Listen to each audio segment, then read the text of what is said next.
weltare ɓiɓɓe fulɓe andu diine maɗa fedde heblo sukaɓe africa weltare tv takkusan yoni to beeli cowi to jaaba ɗiɗuɓe to sincan sincu dañɓe to ceeñela sakoɓe to ƴugga jeeri to jomanda walo to gawdi gooti to daara halayɓe ko on takkusan juula ha to galle ceerno mamoudou waddu to cité a sekna yombela dakar ha to galle ceerno yaya batou richard ola e ko taari ɗum kala ene jeeya e gardini kabaruji men to leydi Mauritanie PAM ko programme alimentaire mondial ɓe kolliri tigui wonde leydi Mauritanie ne sohli million ngaji jeeɗiɗi taw ko haalisa dollar e hitande 2023 gam faabade ɓen doga molto en tawateɓe to Cambéry to leydi Sénégal ne tawi sonare mawde no fewi caggal accident musɗo badɗo toon taw ko bisuji ɗiɗi mawɗi pelmodiri ha waɗi fodde 54 neɗɗo wasde hen pittaɗi men to leydi Mali duwana mo leydi Mali ɓayyini communiqué mum ɗodde kay wonde camion bannoɗo accident taw ko dimɗuɗo gawri ha heewi camion o wona e nder leydi Mali o ummorino ko leydi Burkina Faso o faalo koto leydi Sénégal to leydi Côte d'Ivoire 49 militaire Côte d'Ivoire naɓe sohanoɓe fodde balɗe temedere 97 e nder leydi Mali ɓe jettima ñalawma jamma hanki o sanga minuit to bowallaɗe diwoje ngal foyi boigné ɓe jaɓɓama toon jaɓɓugal kattugal no fewi kabaruji men joolam jaɓeri ma jaa ha to leydi Chine to leydi Ukraine ha to dawlati tentude Amérique bisimilla moon e kelti hotodirte joni piren pacciren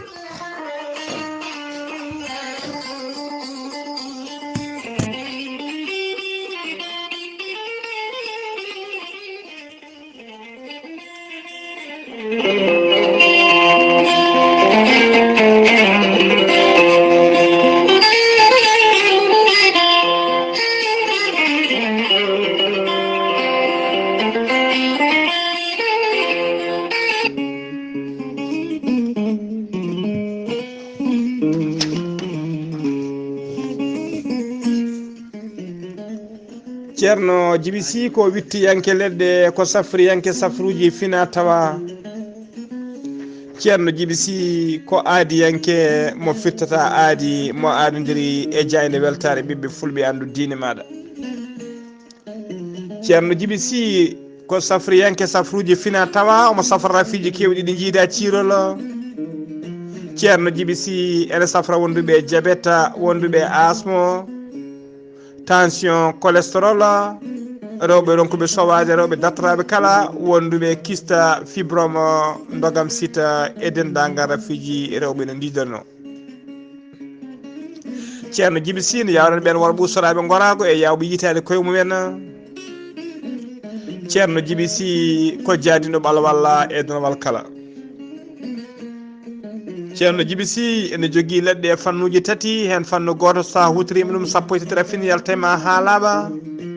fannu goɗɗo ko 19 rafi safrata ha wiye ceera fannu makko tataɓo waddete koye gawri samme walla gawri ndemiri so tawi a waɗi no wirmani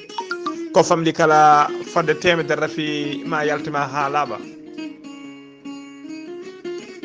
ceerno Djiby Sy ko labde reedu malaɗo wune so tawi o yennama ka miskino safruma ha mbiya wen taw hay mbuɗa yoɓani so wona wonduɓe rafiji ɗiɗi mo cheyɗeneji bahlide hoore mum ha habba walla on janowo barogal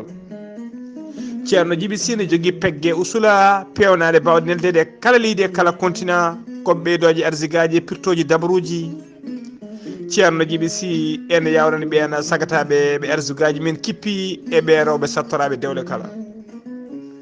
ceerno Djiby Sy ko labɗo reedu bawɗo listihara so wannima listihara cikkata ko nder ɓerdema a woni ha mbiya yoni ko indema inde nene makko dokkatamo ceerno Djiby Sy noon waɗirta listihara wonande ɓe leydi Mauritanie ko ujunere uguya so tawi ko tawateɓe nder leydi Sénégal e dendagal leyɗele taariɗe leydi Mauritanie taw ko hutortoɓe franc CFA ceerno Djiby Sy waɗirta listihara ko temedde nayyi woni 2000 francs kala jiɗɗo waɗnede listihara ceerno Djiby Sy ne jogui numéro taw ko numéro Orange Money ko numéro kadi Wave mbatta ko 77 653 03 67 so tawi noon ko yimɓe hebde ceerno Djiby Sy e nder leydi Sénégal numéro makko leydi Sénégal ko 78 163 24 82 so tawi noon ko yimɓe jokkodirde makko to banggue WhatsApp o hutorto ko numéro makko leydi Mauritanie mbatta ko 00 222 47 22 80 84 ceerno Djiby Sy ene andina dendagal kilineɓe mum e oɗo saaha joni mo tawi to Wourossogui so tawi ari to Wourossogui ha to Carrefour wuuro ngo tawi banggue faade ogo ma yi ɗon étage goto ne huccite bammule wuuro ngo ko on étage ceerno Djiby Sy tawate ceerno Djiby Sy ne andina dendagal kilineɓe mum base mum tawate ɗo nakconde golla ha no hannirta ni ene tawi ɗon miñi ko bawɗo golle ɗe labdorido malaɗo woni ceerno Alassane Sy numéro mum téléphone mbatta ko 32 62 04 99 walla mbaɗa 48 10 00 13 ceerno Djiby Sy ko labɗo reedu malaɗo wune musidɓe tedduɓe mbadden dando faade makko.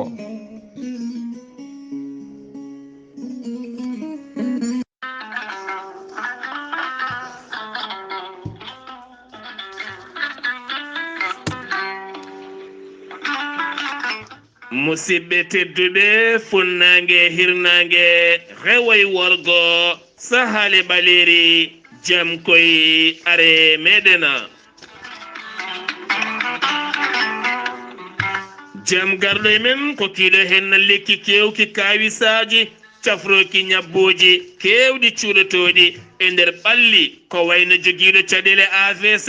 karƴaga mo ƴiƴam dogata e ɗaɗi muma neɗɗo tuƴiɗo ɓandu musoru ɓandu jaaɗoru ɓandu wuloru jokkodire gorel teyya joni joni keɓa hen ko laaɓi sa yiɗi hebde site gorel teyya janggana hoore maɗa ha ganda ñawmo joguiɗa o mbete gorel teyya ne safra ɗuma jahata koto site mabɓe internet a mbaɗa www point gorel teyya point com ma janggan hoore maɗa ngan sanga jokkodira e tongoɗe gorel teyya keɓa hen ko laaɓi so tawi koto Italie gonɗa jokkodirta koye ceerno Abouli mbatta ko plus 39 339 85 66 739 so tawi koto Espagne gonɗa jokkodirta koye Boy Amadou Touré mbatta ko plus 34 643 29 22 96 so tawi koto centre Afrique gonɗa jokkodirta koye Ibrahima Diallo mbatta ko 00 236 75 50 75 08 so tawi koto États-Unis de Amérique gonɗa jokkodirta koye Aboussa Kawral Fouta Business plus 1 34 77 01 56 77 so tawi koto leydi France gonɗa jokkodirta koye Harouna Ngayda mbatta ko 00 mbatta ko 00 336 50 99 64 43 musidɓe tedduɓe baddene dando faade gorel teyya cafloro ɗena kettode kaburuji mon e ɗemngal pulaar Afrique, Asie, Europe, Amérique, Moyen-Orient, Océanie. Jam nyalle mon musidɓe tedduɓe heɗen gone dewo jeetati lewru sildo hitande ujunnaji ɗiɗi e nogas e tati kabaruji mon e ɗemgal pulaar e sowte ko musidɗo mon sehil mon Ghalii Abuu Bah to karallagal ha mbawon yiide en to banggue nate ɓosojo ko miñi men sehil men Saydou Abou Bah ko adi kabaruji men e ɗemgal pulaar noon jayde weltare ɓiɓɓe fulɓe andu diine maɗa e gardugol ceerno men ceerno Sar Abdoulaye Sar wondude e fedde heblo sukaɓe Afrique e gardugol ceerno men ceerno Habous Diallo e sokhna Mariama Tijane Ba eɗen denda enen kala eɗen duwono dendagal ɓesgu leydi Sénégal kala e sunare mawde tawatede toon e tana musɗo baɗɗo toon oɗo accident bisuji ɗiɗi ha waɗi fodde capanɗe joy e nayo neɗɗo wasɓe hen pittari men ha kene wona kadi temedere neɗɗo ko barmi hen taw ko barmanɗe musa no fewi eɗen mbiya tan yo Allah hanɗo jaaye dendagal mayɓe hen ɓe yo Allah yurmoɓe yafoɓe harnaɓe aljanna gañiɓe kala nde Allah rokkata ɗumen jaam e kisala ha mbawa fatude haajuji men habruji men ɗemgal pulaar to leydi Mauritanie pudortoɗen hono commission nationale pour l'initiative de la transparence et des industries extractives ɓe kolliri tigi aseta hanki o jeeɗiɗi lewru silto hitande ujunnaji ɗiɗi e nogas e tati wonde kay ko heɓa e secteur miniére et industrie extractive e ndera duuɓi ɗiɗi ɗiɗo woni 2020 et 2021 ɓe wawi heɓede hen kay kene ɓuura temedde tati e nogas milliard taw ko haalisa uguya e limore hinnede commission noon ɓayini o rapport koye tawtorede kay hoore jagoɗo leydi Mauritanie hono Mohamed Wula Bilali ha joni ko leydi Mauritanie keɗoɗen PAM woni programme alimentaire mondial ko catal halfinaɓe ko fate haɓade heege e toppitade ko fate haroduru ɓe kolliri tigui wonde leydi Mauritanie ene sohli kay kene ko ɓuuri yawde e yaccade e oɗo saaha joni ɓe cohli fodde million ngaji jeeɗiɗi taw ko haalisa dollar on haalis noon ko gam fabade ɓena ko fate guura kay wonande ɓen doga molto en woni réfugié en tawateɓe wurɓe nder leydi Mauritanie to nokku biteɗo Canberra ɗum noon ko nder leydi he tawa kadi ko hitande 2023 darinde nde ɓe koliri noon saabu kay caɗele covid 19 e wondude kadi guerre Ukraine kono aɗa oɗo saaha joni ɗum saabima e oɗo saaha joni cogguji ko fate guura ha tente gueɗe ɓurɗe hato jineje coggoji mum ene ngabbi no fewi ɓe koliri noon e nder leydi Mauritanie augmentation yettima ha 70% taw ko coggu gawri woni beele par rapport e octobre 2021 so tawi noon kadi ɓeydima kene qime ha 80% wonande kay par rapport e ɗiɗo duuɓi joyi ha cakkitiɗi ɓe kolliri noon Canberra tawateɗo nder leydi Mauritanie taw ko doga molto hen ummiɗo e leydi Mali tawte hen ene qime ha capanɗe jeeɗiɗi e jeegoma ujunere innama aade ne wuuri e oɗon Canberra taw kadi ko kamɓe jogui guura mumen ɓe kolliri kadi oɗo saaha joni saaha école aji kala sukaɓe ɓen sukaɓe janggoɓe hen kene qime ujunnaje jeegoma suka janggowo nder ɗin école aji ko waɗanteɓe bottaji tigui woni cantine scolaire taw kadi foof ko kamɓe jogui ɗumen ko ɗum saabi noon eɓe cohli ɗeɗon koppereje ko ɓuuri yawde e yaccade ha joni ko leydi Mauritanie keddoɗen jagorgal leydi Iran kalfinare ko fate culture et diineji woni ministre de la culture et de l'orientation islamique mo leydi Iran biteɗo Mohamed Mahdi Ismaila ene tawe jillu muɗum e nder nokshata lamorgo leydi Mauritanie addimo ɗo noon ko tawtorede kay activité ji ko fate pine e ganni e fina tawa mo leydi Mauritanie yuɓɓinta hitade hikka nde tawɓe inni ɗuma ko nokshata capital culturel du monde islamique en 2023 ko événement noon mo leyɗele julɓe juɓɓinta kala hitade hikka nde noon sawru golle ɓaggino ko leydi Mauritanie ko kañuma yuɓɓini ɗiɗon ñallita koye nder nokshata lamorgo leydi ndi o arani goto noon kanko ministre o omo ardi e sete timmude no fewi e nder programme makko noon mo foti joddade e Mohamed Cheikh El Ghazouani hoore genni Mauritanie mo foti joddade kadi e yoga e ministére uji e nder gouvernement he mo foti joddade kadi e responsable uji kewɗi e nder leydi he ha joni ko leydi Mauritanie keddoɗen ka jour woni délégation générale à la solidarité nationale et la lutte contre l'exclusion ɓe kolliri tigui wonde holliram tigui ɓe gaddi ballal pajingal fewi taw ko guura faade kay ene kene qime ha temedere famille tawateɓe e nder région mo Adrar tawi kadi ko ɓen tawate koye nder ɗiɗo muqaddaji woni mo muqadda mo shiggiti e mo adda to awjeft tawi ko ɓuuri tawi noon ɗina guura noon e ngal ballal ɓe ɓuuri jofade noon ko ɓuuri ɓe jojjude ko yidde kay ɓuuri ɓe miskinade kay hebde ngal ɗon ballal kamɓe foof noon heɓe balle ɓe kolliri noon kamɓe lamtajour noon ɓe kolliri ɗeɗon golle kay ko yidde ɗoftude kay miijo hoore leydi ndi hollide kay namdade e kala saaha nde yimɓeɓe mbawata ɓattade ɓena population ha tengti e ɓena miskineɓe nde mbawata ɓattetede e kala saaha mbawa tigui wallede e guura hano hannirtini dendagal heɓe guura kaɓe kala kolliri hen weltare mumen mawde no fewi ɓe dunima horejo leydi ndi ɓe dunima kadi dendagal gouvernement mo leydi Mauritanie kala ha joni ko leydi Mauritanie keddoɗen jagorgal leydi ndi kalfinare ko fate awo ene tawe jillu muɗum taw ko jillu gollal to leydi Japon ma en gattoya ɗon kabaru taw koko ɓuuri ɗo yaaje kabaruji men ɗemngal pulaar sen ummimen to leydi Mauritanie koto leydi Sénégal paaden hono mbiruɗen gardini kabaruji men accident musɗo tawa ko leydi accident musɗo waɗi e nder falde Kafrine on accident noon ko bisuji ɗiɗi mawɗi kañumen pelbodiri bilan ewɗo saaha joni bilan sakkata mo joguiɗen ko wasi hen pittali men ko capanɗe joyo e yimɓe nayo mbasi hen pittali men waɗi kadi yimɓe hewɓe barmuɓe kene qime ha temedere neɗɗo taw ko barmuɓe hen e nder ɓen noon hen nogas ne tampi sanne accident o noon waɗi ko jamma ha seeɗa hankine wiyata alede hande jeetati lewru silto hitande ujunnaji ɗiɗi e nogas e tati ɗum waɗi horejo leydi Sénégal Macky Sall gam hollirde sunare mum mawde no fewi e holliri tigui wonde kay oɗo tana ta o yamiri noon leydi ndi ne natata ko wiyete deya national mo balɗe tati woni tigui sunare nde balɗe tati donc à partir de altine janggo jeena lewru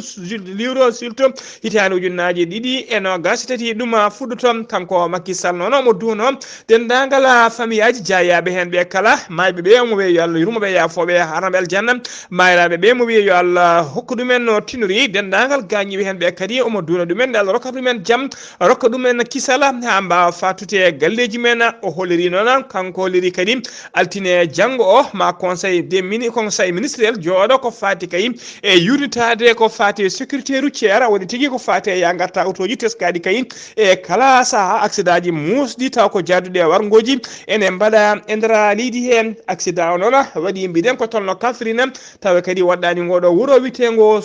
witego Sikolo Macky Sall horejo leydi ndi o hollirama noon altine holliram ñalawma hande o mo tijja to Kafrine ɗum noon ko sanga 13h woni 1h ñalawma enquête o kadi holliri ko ɓuuri hewde ɓen wasɓe pittel men nder on accident ɓe jeeya koto Kafrine ha joni ko leydi Sénégal keddoɗen jeena ha to Kaolack hono galle familial woni galle famille Molla Morgana mo Kaolack duppama jamma seeɗa hanki ene wiyata alede hande jeetati lewru siilo hitande ujunnaji ɗiɗi e nogas e tati Molla Morgan noon ko activiste Sénégal najo o wuuri ko leydi Canada o cumu ngu noon waɗi ko sanga 2h jamma ko kanko Molla noon kanko ɓayini oɗon habaru e hello makko Facebook o holliri noon e saaha cumu ngu e saaha nde cumu ngu waɗi ni woni sanga 2h jamma o holliri jinnaɓe makko wondude miraɓe makko e bebbeji ɗiɗi ne tawet noon e nder galle he ma en gartoɗo ɗon kabaru so tawi kayen keeɓi hen ko ɓuuri ɗon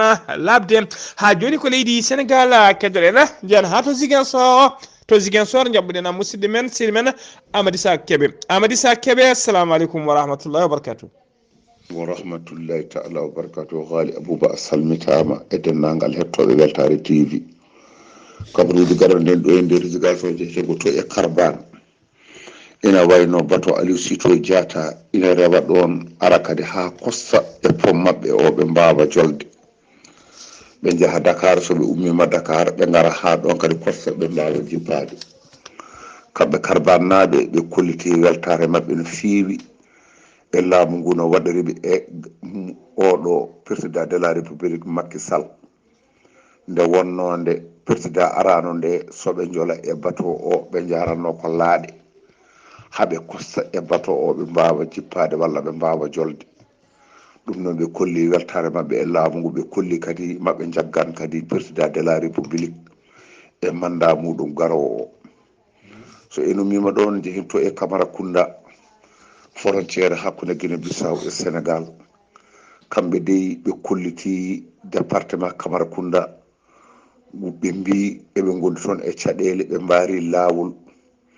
holɗum route national o ɓe kolliti mette mabɓe ɓe ngala courant ɓe ngala ndiyam ɓe ngala robinet ɓe ngala robiñaji ɓe ngala kadi laabi pewɗi fewde e mabɓe ɗum noon kamɓe eɓe namdo laamu ngu beele ko e Sénégal ɓe jeeya walla wona e Sénégal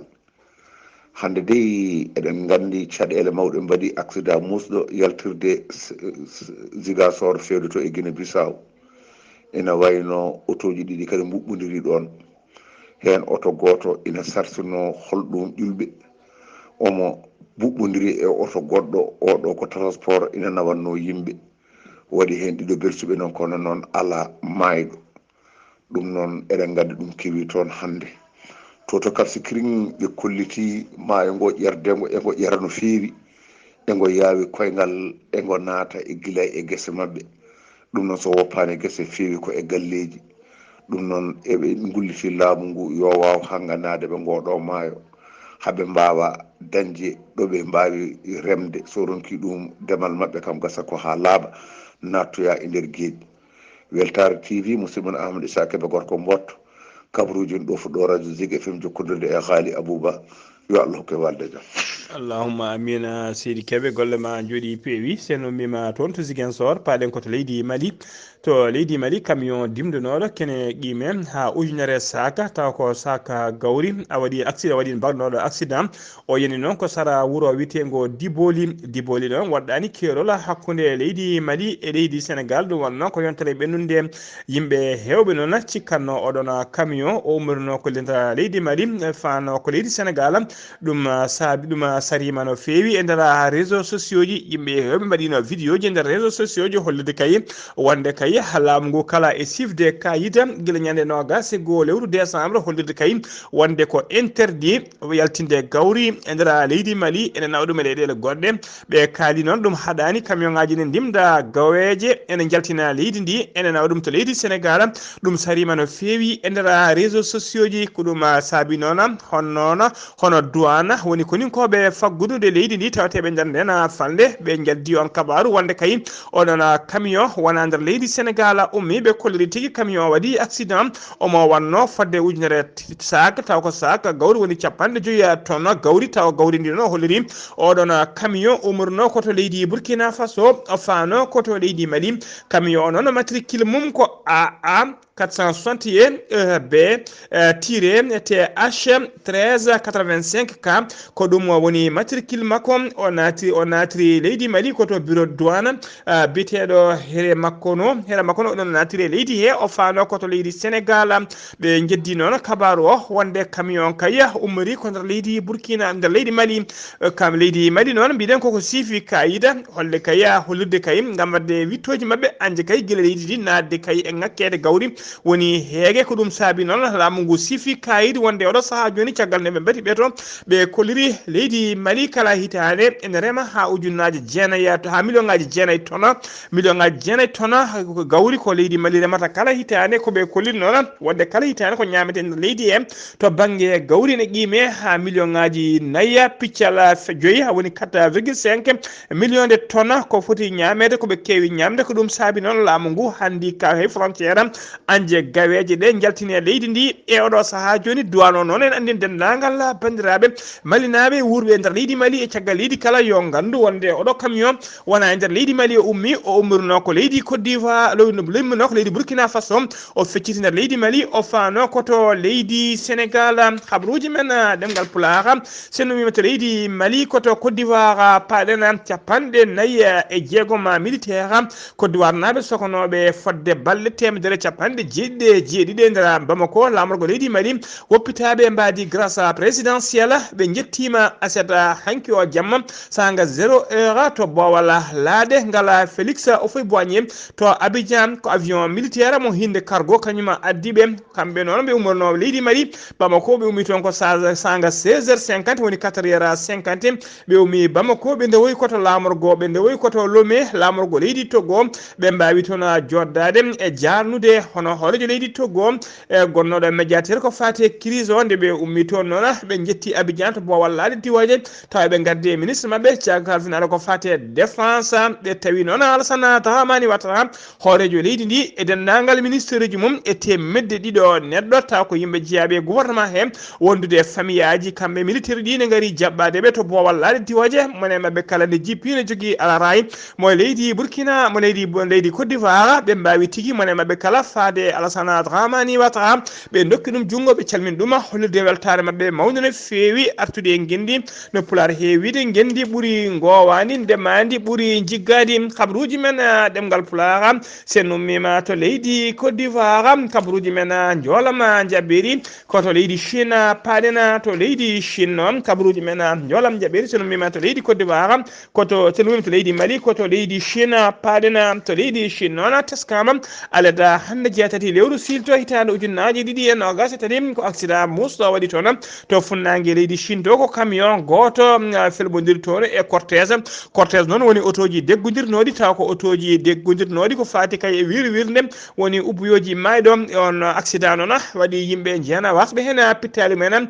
fodde yimɓe nogas kadi woɗɓe mbarmi hen barmande musna feewi accident o noon waɗi ko sanga 11 h waktu leydi Chine e ngan sanga futane woni e 17 h ha woni tigui 5 h kikiɗe koto leydi Ukraine paɗena Vladimir Poutine ko horejo leydi Russie o holliron tigui wonde kay koɓe waɗoɓe trêve mo capantati e jeegom waktu woni koninkoɓe makko ma dartin ko fate bombardement kala fodde capantati e jeegom waktu ɗum noon ko gam yidde kay jokude huruma e yidde kay ɗaccide yimɓe mawninde koɓe mbiyata fetta Noël orthodoxe ɗum wonno ko jeeɗiɗi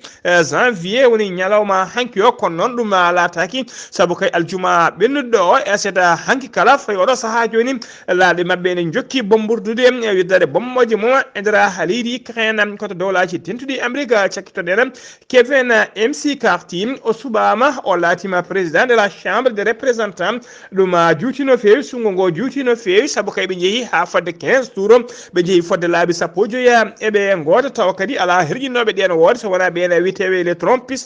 trompiste noon woni sarɗiyeji taw ko yaatuɓe Donald Trump ko ɓen kerƴinno ɗiɗon sumgoji caggal ɗum noon ma wonti maslaha tigui e kaldigal mawgal no feewi nde ɓe mbawi jaɓandemo o suwa e oɗo saaha joni o laatima kanko Kevin McCarthy o laatima président de la chambre des représentants kanko oɗo suudu ndu noon ɓuuri hewde toon ko witeɓe démocrate en ɓuuri hewde nder suudu noon ko witeɓe républicain en kanko noon ko démocrate on faami tigui ma ɗum noon ma lamgol makko ma ɗum tehmu seeɗa ha joni koto dowlaji dentuɗi Amérique keddoɗen to dowlaji dentuɗi Amérique ha joni duuɓi ɗiɗi joni kene ɓuura duuɓi ɗiɗi joni ko Joe Biden ardi dowlaji dentuɗi Amérique ko alata hande o noon suuɓi jillu makko taw ko officiel jillu makko garwanigo nadde to leydi Mexique noon ko leydi ndi waɗɗani dowlaji dentuɗi Amérique ko leydi waddude kerol hande noon woni jillu makko garwanigo tunda leydi he ma o yewtide horeji leydi noon ko fati immigration woni tigui ɗanne ɓurtude no fewi ɗe Mexique naɓe natata